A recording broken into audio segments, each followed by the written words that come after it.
Richard Keck, and this is All Things Fantasy Football. Back after a couple of years off from making the videos, so thought I'd get on here and do some preseason rankings now that we've finished up both our rookie draft and our auction draft. So we're going to do the preseason rankings for the Losers League. This is a Dynasty fantasy football league, complete with salaries, and it's like running an actual... it's like running a franchise. You have to decide who you're going to keep on the salary cap. You're trading to stay under the cap, that kind of stuff. So we've completed our rookie drafts. We've got our complete rosters. Everyone's at the limit of 25 players. So now we're just going to do a rankings based on what you've drafted, both in the rookie draft and the auction of basically, which is the free agent period for our league. This is a 12-team league. All the other leagues I do are 14-team. This is a 12-team. So the teams are a little closer as far as rankings go, and even like the 12th team has a shot at making the playoffs because we have better rosters that we can put out on the field each week for our team. So without further ado, we'll start off at the number 12 team, and that number 12 team we're going to go with Thalen Your Wives. Always thought that was a goofy name, but that's Preseason's team. Thalen Up Your Wives, Preseason's team. He's got Tua and Russell Wilson. He definitely outbid me on Russell Wilson for the backup quarterback position. He had to cut Kyler Murray because of the cost, and he was trying to keep some of his other high-priced players. So he had to cut Kyler Murray, which started a chain reaction of everybody cutting quarterbacks. Ultimately, this kind of screwed me over by him cutting them so early, because when everybody else cut quarterbacks, I was going to cut Dak Prescott and bid on him and get him cheaper because nobody else was going to be able to bid on quarterbacks. But started a chain reaction. I had to keep Dak, so it was a good move for the league for him to cut early. Definitely was a good move for him to cut Kyler Murray and back him up with getting Russell Wilson. Just kind of screwed my team over a little bit, but nothing wrong with that. Running backs, the big question mark here for him, the reason he's at 12 is definitely going to be Nick Chubb. Nick Chubb is coming back off that awful injury. He's 28 years old. He's going to turn 29 this year during the season. So, if Chubb can return to anything close to what he was before for the year, this ranking won't hold, and he'll be higher than 12. Aaron Jones is also on the team. He's 29, and he's going to turn 30 this year. So getting a little up there in age. Miles Sanders is on the roster. He just turned 27, but he's not even the starting running back on his roster anymore. And he's got Isaiah Pacheco. That's the workhorse that's going to hold this team together. So he's got some options. Like I said, if Chubb comes back and does anything, he won't finish as the 12th team. Receiver wise, DK Metcalf, great player. Marquise Brown now playing with Kansas City. That's awesome for him too. After that, you're just hoping. Curtis Samuel in Buffalo, they don't have Diggs there anymore, so maybe he gets something. Zay Jones, maybe the number 2 in Arizona, but other than that, those two are pretty much the main staples for him. So he's got other players on the roster, just nobody to get excited about really. Khalif Raymond, Marvin Mims, Demarcus Robinson. He was able to pick up in the auction part of it, so that he could be decent, but. You're hoping at this point. Tight end position, Okonkwo for Tennessee, Zach Ertz, Washington tight end. Not a top tier tight end. You got to hope Okonkwo continues to grow and becomes that guy for Tennessee. But he did draft Jatavion Sanders for Carolina in the rookie draft, sitting on his taxi squad. So overall, not a super deep team. You're hoping Tua's good. You're hoping Chubb is good. There's just a lot of hoping, but things can come together, and this team definitely can finish outside of the 12th position. Moving on next to the number 11 spot is Evan Barton's Hung Like Hernandez team. He's on a rebuild, and he loaded up on some draft picks, but there's still a lot of youth here. Trading for Trevor Lawrence was a big thing, so he's got Lawrence and Brock Purdy at quarterback, definitely set there. Drake May on the taxi squad. he's going to be set at that position for quite some time. They're all super young.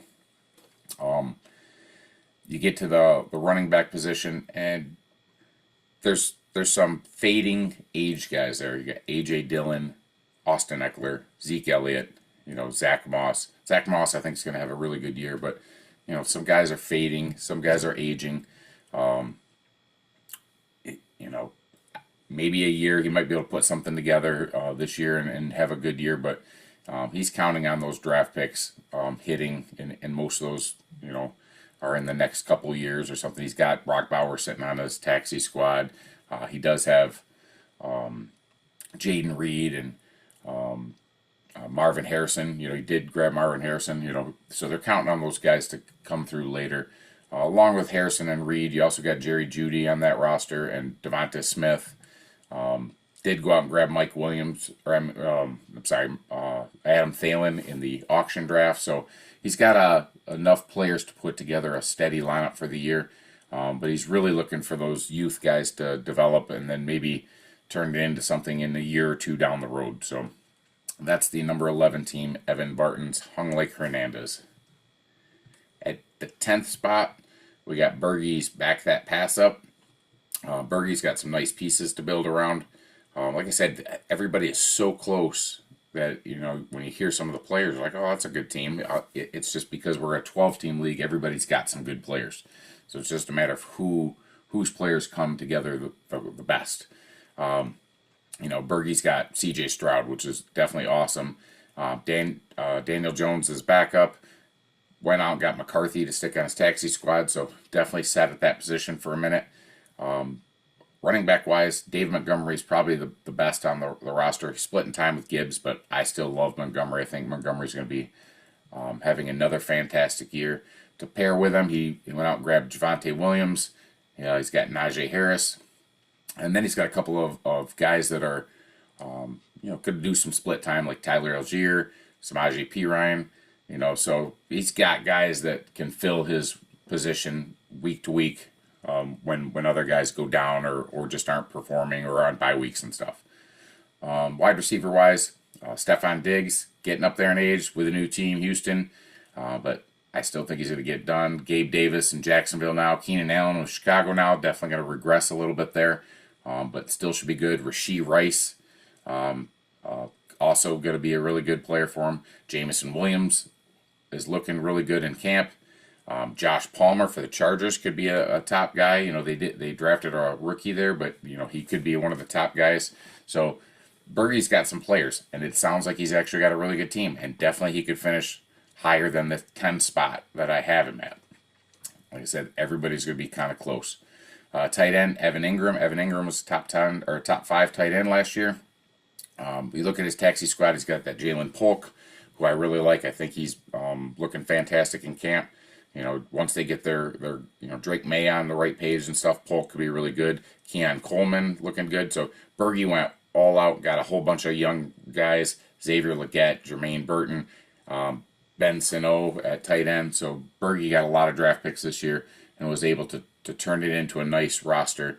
If all that comes together and some of these young guys produce and some of these other guys don't regress as much, like a Keenan Allen or Stephon Diggs, then maybe this team finishes in the playoff picture. So even though you're at 10, 6 make the playoffs, so it doesn't take much to get from that 10 to that 6 spot to become a playoff team. So that's the 10 team. Back that pass up. Next up, we have the 9 spot, and that is the River Rats. Julian Paxey's team. Joe Burrow, quarterback. Will Levis, backup. He also traded for Deshaun Watson here in the offseason, so nice setup. All 3 of those guys are on different bye weeks, so even though a couple were in the same division, they're on different bye weeks, so he's good there. Running back wise, Derrick Henry, aging as it is, but he's on Baltimore, and I just have a feeling that he's going to just ball out in Baltimore. That's why I have him a little higher than Bergie at this point. I can easily see double-digit touchdowns, 12 to 15 touchdowns for Derrick Henry. Raheem Mostert still going to get quite a few carries there for Miami. Brian Robinson with Washington going to get a whole bunch of work too. So he's got some guys that definitely are in a good spot to get a lot of touches for his team, and I think Derrick Henry is going to be the catalyst that drives it. Wide receiver wise, Debo Samuel is probably his best. Cortland Sutton, Rashad Bateman, Elijah Moore, all those guys, are good starts for him. His taxi squad's not much to look at.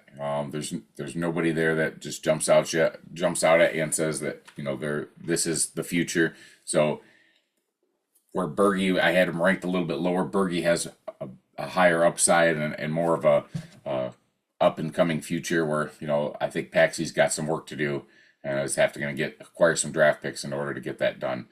Tight end wise, got 3 great tight ends in Jake Ferguson, David Njoku, and Dalton Schultz. So might even see times this year where he plays more than one of them at the same time. So he's got options, and he's got enough depth here to put together a good lineup every week, and doesn't look like any of the bye weeks are going to hurt him too bad. So that's our number 9 team, the River Rats. At number 8, I have Brandon Brockwell's Powder Puffs. And at quarterback, Brandon has, Lamar Jackson, which is stellar top. Whenever you got a rushing quarterback, they put up those rushing stats to go with the passing stats. Got Matt Stafford, and he's got Justin Fields. Justin Fields, while he's not the starter, now, we all think that at some point he potentially could be the starter for the Steelers. So we'll see how that goes. If not, if it's the end of the Justin Field era as being a starting quarterback, he's easy to let go at some point, and he's got Jackson and Stafford to get him through. Running back wise, went out and got Rico Dowdell, which I think might get some good playing time for the Cowboys, going with James Cook and Devin Singletary. So he's got 2 starters right off the get-go, and then he's got Dowdell, Madison, Tajay Spears. All of them are going to get some good playing time. So he's got plenty of options, pretty deep backfield as far as, having the running backs accessible to play every week. So he's in good shape there. He's got Will Shipley and Jalen Wright that he got in the rookie draft on his taxi squad. I like both those guys too. So he definitely has some options. Wide receiver, Chris Godwin, Jordan Addison are probably his top 2. So when you're looking at that, they're both like number 2s on their team. So not a lot to get excited about at that part. You do have DJ Moore, who I think is a number 1, but also could end up as a number 2 behind Keenan Allen. So, needs a combination of a couple of those guys to hit with some of them running backs. Has Noah Brown, has Odell Beckham that he got in the auction. Michael Wilson has been looking good in camp for Arizona, so maybe he turns into something. I do like a couple of his rookies that he grabbed. He grabbed that Malachi Corley and Devontae Walker for Baltimore. So if either one of those can be a hit for his rookie picks, the depth starts to look a little bit better. Tight end, Cade Otton for Tampa Bay and Dallas Goedert. Both of them are pretty decent options. They're not top 7 or top 8 options, but they'll get you the points you need for a starting position. So overall, not a terrible team. That's the number 8 team. Anything from 6 to 10, 5 to 10 is your fringe playoff teams. Top 6 make the playoffs. So Powder Puffs coming in at 8 is definitely has playoff potential. The number 17, Tyler Rydall's I'm Coming Out. And we all knew that he has been for a while. He just won't admit it to anybody. Quarterback, Justin Herbert, has been injured, been banged up. Have him up this high because he also has Anthony Richardson. Anthony Richardson is that rushing quarterback, and I told you them rushing quarterbacks get you that rushing stats to go with the passing stat. And if he is able to stay healthy, at least until Herbert gets healthy, this team has good spots at quarterback. He kept Kenny Pickett on his roster. Not sure quite why he kept Kenny Pickett. I would have probably just tanked him and made an attempt to get another quarterback, or just maybe drafted one in the rookie draft. But maybe that's for next year. Kenny Pickett's his 3rd. At running back, I like the combination of Rasheed White and Saquon Barkley and Jalen Warren. I think those 3 are all start worthy. Went out, picked Cam Akers up. I got him way cheaper than what he was when he was released.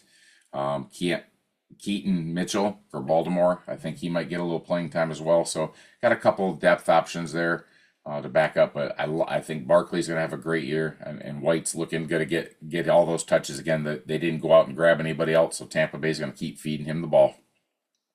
Wide receiver, you got Chris Olave, Terry McLaurin are your top two, and after that, there's not a whole bunch of it that's left to look at. Jacoby Myers might be a good play, Josh Downs maybe, but nothing spectacular.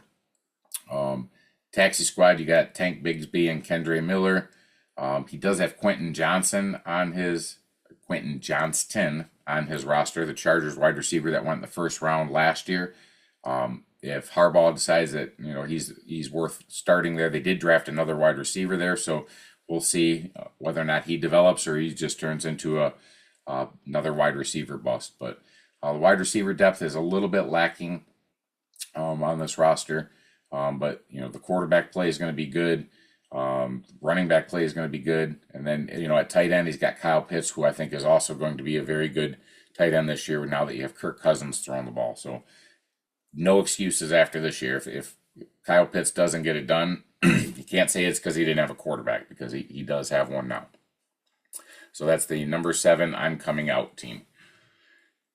The number 6 team, definitely probably a shocker to hear this coming up there, is Lucas Schutz. Welcome to the D. And maybe kind of a shock considering he was one of the worst teams in the league last year, but I think he did a pretty good job as far as getting guys in the rookie draft, as well as getting guys in the auction part this year. So did really well.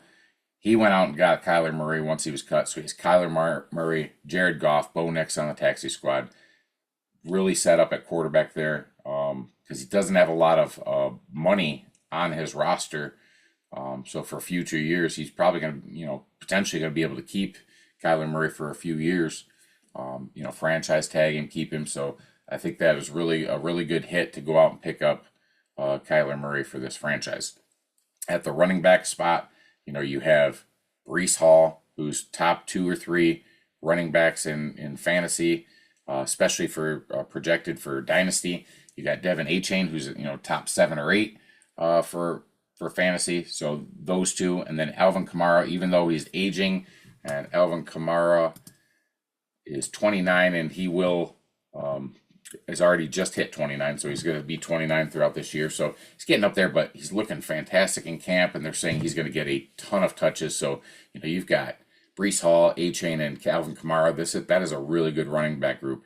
And then went out and added a couple of running back pieces to go around him for depth pieces. Justice Hill in Baltimore, Antonio Gibson, New England, Jamal Williams, New Orleans. So, those are fantastic add-ons for depth pieces, and this is a really good running back room. Also has Blake Corum on the taxi squad. So, definitely I like the running back groups here. Wide receiver group is also pretty good.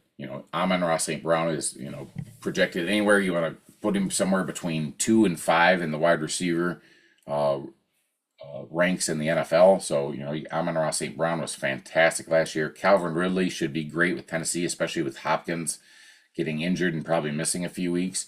Excuse me. George Pickens also coming up the field, up the ranks, especially now that he's got Russell Wilson throwing him the ball for at least for part of the year. So those are really good wide receivers. Added Ricky Pearsall and Adonai Mitchell in the rookie draft. So he did really good at every turn, both in the auction and the rookie draft. Also traded for Rashid Shaheed earlier this year. So this team has definitely done a very good job in rebuilding. Not only is probably a fringe playoff team. If some of the other teams ahead of them weren't good, I'd probably have him ranked a little bit higher. This has been a very good team as far as getting a rebuild done. So that's our number 6 team. I'm sorry, I didn't mention his tight ends. His tight ends are Juwan Johnson, who we also got in the auction league. So another good add. Mike Gesicki for Cincinnati now, not Miami. So a couple of good tight ends. Drafted A.J. Barner for Seattle, a rookie. So that's probably the weakness of the roster. But something you definitely can overcome. Juwan Johnson will be fine to fill in that spot. So that's our number 6 team. Welcome to the D. The number 5 team is our 2-time champion for years 1 and 2. Didn't win it that last year, but still got a very high quality team. Rathbun's bun in the oven. His quarterback got Josh Allen also, and you got Josh Allen. He's the number 1 fantasy quarterback. Maybe not the number 1 quarterback in the NFL overall, but fantasy wise, because of his throwing and his ability to run the ball, he's been the number 1 fantasy quarterback for the last couple of years. He coupled him with Derek Carr that he added in the auction, has Bryce Young that he got last year in the rookie draft. So that's 3, good quarterbacks to get him through, for the next few years anyway. Running backs, got a couple really good ones in Kenneth Walker and Travis Etienne.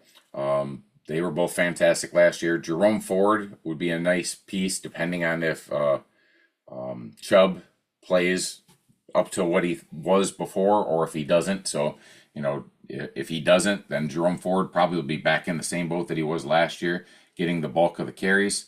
After that, not a whole lot of anything to look at. Maybe just some depth pieces in case injuries happen, but definitely has those 2 solid starters for sure. Wide receiver, Brandon Ayuk. We all know Brandon Ayuk would be better in San Francisco than he would be in Pittsburgh or New England or anywhere else that they want to trade him. So he's got to hope that Brandon Ayuk stays in San Francisco. He would be his number 1. As Devontae Adams is still on this roster, playing for the Raiders, but he's 31 and turns 32 this year. So, how much does Adams have left in the tank? We're not sure. Also on this team is Cooper Kupp. He's 31, just turned 31 this year. So he's got a couple of aging wide receivers. The team's definitely getting a little bit older. He added Brandon Cooks, another one who's he got him in the auction. Got him actually really cheap because everybody froze up, and he was able to steal him for $2 on the steal. He turns 31 this year. So he's got Ayuk with a whole bunch of 30-year-olds, which is still good to get him probably the playoffs. But a rebuild is definitely in the works coming soon for this team. He maybe has one last run at it this year before Rathbun starts entering the rebuild mode to try to start over and build this team through the draft and get young players. Tight ends, T.J. Hockenson. We don't know how long he's going to miss, but he has Daniel Bellinger, who he acquired in the auction, which was a great pickup, and Pat Freiermuth for Pittsburgh. So those 2 will have to get him through until Hockenson returns, whenever that is. Rathbun will find a way. He works the waiver wire. So I don't have any doubts that this team will still be a playoff team. But eventually those 30-year-old receivers are going to hit that cliff and just drop right off the edge of it, whether it's this year, next year, the year after, but it's coming, and I'm sure he knows it and is prepared for it, and he'll make adjustments to start the rebuild when that time comes. But that's our number 5 team, bun in the oven. At number 4, speaking of rebuilds, I have Shane Peterman's future DRF. This team has done a great job at rebuilding. I think they're going to be in the playoff hunt. They've done some great jobs of getting a whole bunch of players. His quarterback, he's got Patrick Mahomes running with Baker Mayfield and Geno Smith at backup. So, no matter what happens at that position, he's going to be fine. Any one of those 3 are good as your starting quarterback to get you through. Joe Mixon and Kyron Williams are his top 2 running backs. Added some depth pieces as for Jordan Mason, in case McCaffrey were to go down. He got some play last year. Damian Pierce, Damian Pierce was the starting running back for Houston for a while. No longer the main guy anymore, but he's still going to get some carries, and I can't imagine not getting work. And since he has Joe Mixon already, he's got the backup locked up for him, so that's a nice backup for him. But Joe Mixon and Kyron Williams should carry the bulk for this team. So then you're counting on your wide receivers. Wide receivers, I love the wide receiver core for this team. Jalen Waddle, Garrett Wilson, and I like Khalil Shakir. I think in Buffalo he's going to get a lot more playing time. Zay Flowers looks good on this roster. So you couple those running backs with Patrick Mahomes and those receivers, and then you also have Travis Kelce as your starting tight end. I think this team is definitely poised to make a run this year. Age-wise, you're only looking really at Kelce as being your old man on the roster. Everybody else is still relatively young, so this team could be in contention for a few years because that Peterman will add some young players through the draft. So that is the number 4 team, future DRF. And from the 4 to like 10 range, those teams are all super, super close. These next 3 teams, I think, are probably the cream of the crop, the tops in the leagues. And these are the teams that everybody else is chasing. And they were hard to rank these teams in any kind of order because they're all really, really good. Number 3 team, I have Jared Barton, Show Me the Money. Barton had a ton of draft picks, added a ton of players, and he already had a really good roster to begin with. He has Jalen Hurts and Kirk Cousins at quarterback, went out and drafted Caleb Williams to stick on his taxi squad. So, that if Caleb Williams is half of what they think he is, that's a great add for them. Running backs, DeAndre Swift, Tony Pollard are both nice pieces. Gus Edwards, getting the start in LA for the Chargers. Depth pieces, you got Khalil Herbert for the Bears. We added a couple of rookies in Trey Benson and Dylan, I know I'm going to mess his name, Lauby. So those are some nice depth pieces for him. Lots of depth at the running back spot. The receivers, though, is where this team gets really good.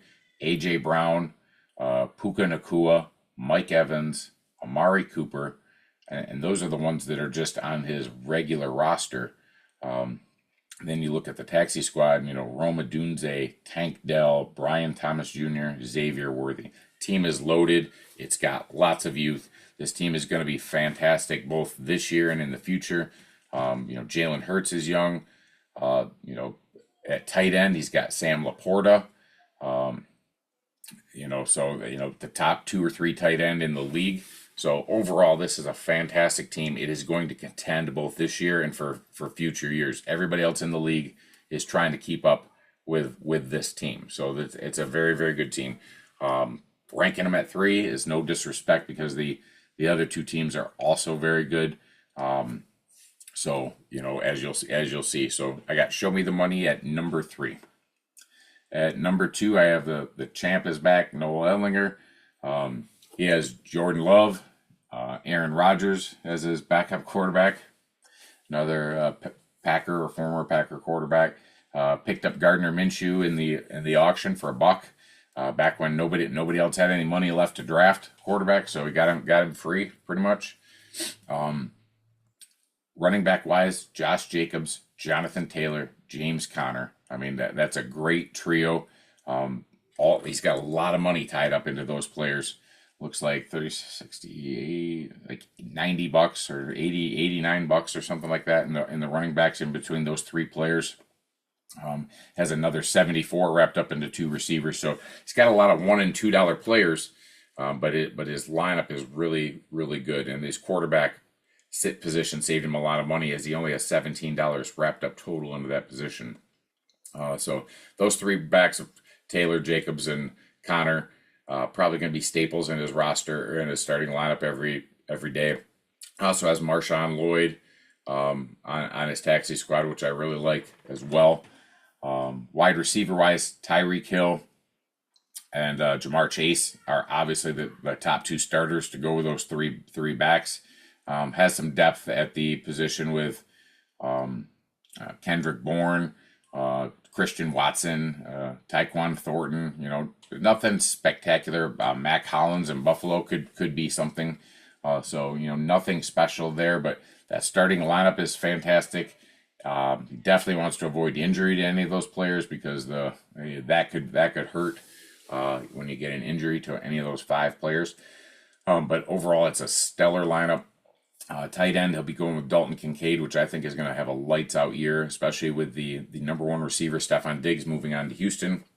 So, I mean, Kincaid was a top pass catcher for them last year, and that was with Diggs there. So, I imagine that you deplete that many catches. Kincaid probably goes up another 10 to 20% in his catches, so making him even more of a threat for them this year.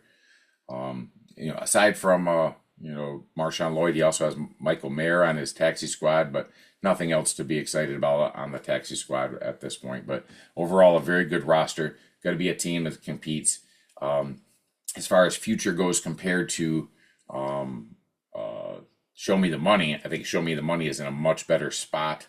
Edlinger tends to always get rid of his draft picks, so where I'm certain that Barton still has quite a few, even for next year and the year after. Whether he has all of them, I don't know, but he definitely has draft picks where I'm pretty sure Edlinger has none. So future wise, Show Me the Money is the team you're chasing. I think Champa's back has a better roster for this year, but anything definitely can happen, and an injury could knock him right out of that contention. So as for right now, the Champ is back, coming in at number 2. The number 1 team is the defending champions. It's my Miami Thunder team. Quarterback wise, I'm definitely in a little worse spot than I was. I mean, I had a plan to wait till the last second and drop Dak Prescott and rebid on him for a much cheaper rate. And then when Friesen cut Murray, that set off a chain reaction of quarterback cuts by a lot of different people. When that happened, that made it where I definitely was not going to cut Dak Prescott at the cut deadline. So I held on to him, and Dak Prescott's a fabulous starter. Picked up Jaden Daniels in the auction, which I also think is going to be a great backup. And then in the auction, I could have had Gardner Minshew, but decided to pay the $1 for Michael Penix, who was cut. So can't put him on the taxi squad because he wasn't drafted in the rookie league or in the rookie draft. While he was cut. And once he's cut, that nullifies his ability to be on the taxi squad because he's only going to go up $1 a year anyway for his entire career. So it was a good pickup, I think, long term. Short term, it'll just mean I have to pull Jaden Daniels off the taxi squad at some point this year to be able to play him. Running back wise, fantastic depth at this position. Christian McCaffrey is still the man. I mean, he's $57 for me this year. This probably is the last year for him. Just turned 28, but he's more of a pass catcher than he is the runner between the tackles anyway. So while he's 28, I think he still has this year, next year, and maybe another year after that as far as being able to be useful in someone's running back room. This will probably be the last year I will be able to afford him. 57. Next year he goes up to 63. So that definitely makes it hard to keep him on the roster. So, but for now, he's still the number 1 running back in the league. So Christian McCaffrey, and then you couple that with Jahmyr Gibbs, Bijan Robinson, and Ramondre Stevenson. I mean, that's a great running back room. I have Zach Charbonnet that I got in the rookie draft last year. I added Clyde Edwards-Helaire for real cheap in the auction, so you never know. I also added Jace McClellan. Not sure that he turns into anything much, but just in case, an injury to either him or Tyler Algier. They drafted him for a reason, so just grabbed him for $1 just to see how he is, and if he turns into nothing, you let him go. But the wide receivers is where this team is really dangerous. I also, before I get to the wide receiver, I also added Jonathan Brooks in the rookie draft, which was the top running back in the draft. So fantastic running back room. Youth wise, Jonathan Brooks is young, Bijan's young, Jahmyr Gibbs is young. So for the future, definitely looks bright at the running back position for this team. Receivers is where this team is dangerous. Justin Jefferson, CD Lamb, the number 1 and number 3 Dynasty ranked wide receivers on the same team, and then you add a whole slew of depth. Nico Collins, T. Higgins, Deontay Johnson, Christian Kirk, Drake London, Michael Pittman, Jackson Smith and Jigba. And then I drafted Malik Neighbors, Vlad McConkey, Troy Franklin. So team is deep, it is young, and this is a team, along with Show Me the Money, that is going to be in the hunt and one of the teams to beat for the next few years. So the number one ranked team right now, and potentially the number one team ranked long term, even without Christian McCaffrey long term. So I guess we'll just have to see how it all plays out. But as of right now, that is the number one team for the Losers League in 2024 preseason rankings. Those top three teams are all fantastic. 4 through 10 all have a shot. Maybe even, like I said, even 11 and 12, because we only have a 12-team league. The shakeup between now and the end of the season could be drastic, and we might end up, you compare these rankings now to what they are at the end, and it might be, close. It might not be anything close. So we just have to go by what we know and see what happens down the road. So hope you enjoyed these rankings. I'd like to be able to do this more often, and if anybody wants to do a tandem video with me where we can talk about things that happened during the season, I definitely would like to do that with one of you guys. So let me know. Hope you guys enjoyed. Thanks for listening. I'm Richard Keck with All Things Fantasy Football. Have a great day.